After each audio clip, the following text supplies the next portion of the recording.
Hello, beautiful soul. My name is Angie Viets, and I'm a clinical psychotherapist specializing in eating disorder treatment, and I'm also recovered, which is exactly what we're going to be talking about today. I recently had the privilege of being on the podcast ED Matters, and that was the topic that I chose to talk about, is being a recovered clinician specifically.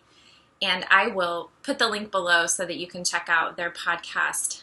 They are interviewing some of the most amazing professionals in the field. And every time I listen to one of their podcasts, even though I've been practicing for over a decade in this particular specialty, I learn something new each and every time. So I would highly encourage you just to check out their podcast in general. It's just lovely. Kathy and Mike Cortez are just doing a beautiful, beautiful job. So the topic today, recovered, is something that is so unbelievably sacred to me. I don't walk around and say I'm in recovery from an eating disorder, because to me that sounds like I'm sort of in the midst of a struggle. And recovery can mean so many different things. It could mean you've had a day without binging. It could mean you've gone, 2 years without a behavior. It could mean that you are symptom-free and a whole host of other things. So the term recovery is pretty vague, and I credit my friend and colleague in the field, Carolyn Costin, for coining the term recovered, and she has the most beautiful definition of what it means to be recovered, and I want to share that with you now. This is from her book, 8 Keys to Recovery from an Eating Disorder, with her co-author, Gwen. And Carolyn's description of being recovered is when the person can accept his or her natural body size and shape and no longer has a self-destructive relationship with food or exercise. When you are recovered, food and weight take a proper perspective in your life, and what you weigh is not more important than who you are. In fact, actual numbers are of little or no importance at all.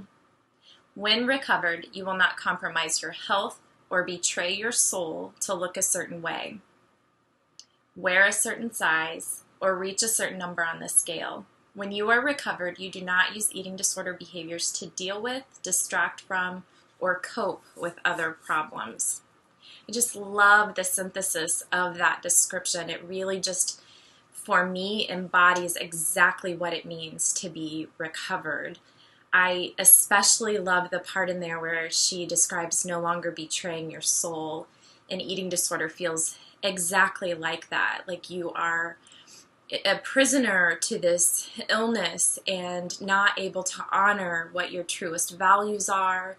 You're not in alignment any longer, and really being recovered feels like stepping back into that truest part of yourself, which I think is really one of the most beautiful things that can happen as a therapist, to witness that with my clients when they step back into their most authentic self. So just a couple fun things that being recovered means to me that I'll share with you. Being recovered means I'm super compassionate with myself and my body. My body is viewed as this vehicle that allows me to carry 3 children and get to work every day and show up for my clients, be present with my friends. I live in my body more now versus when you're struggling with an eating disorder, you really live in your head most of the time. And being recovered for me really, in essence, just means I'm living my life most fully. I am no longer consumed with how much I weigh, how much I'm eating, how much I'm exercising. And the number one thing that I think helped me shift away from being so preoccupied with all of that was to start creating a life that is meaningful and was of value and of service. And so I would just highly encourage you to consider, what are the things that light you up? What are the things you're passionate about? And it could be the smallest thing. It doesn't have to be, leaving the country and saving all the children out there. It could be planting a garden in your neighborhood, or going to the library and reading more books about things that you love. So it doesn't have to be this grand gesture. You can start really small and right in your own apartment or dorm room. It can be just the littlest, tiniest ways to show yourself compassion and to start engaging in your life and being present. So I'm so excited for you guys also to claim the title Recovered, and I am really looking forward to hearing from you as far as like what was the determining factor for you and what helped you realize that you were recovered. All the best. I'm thinking about you in your recovery.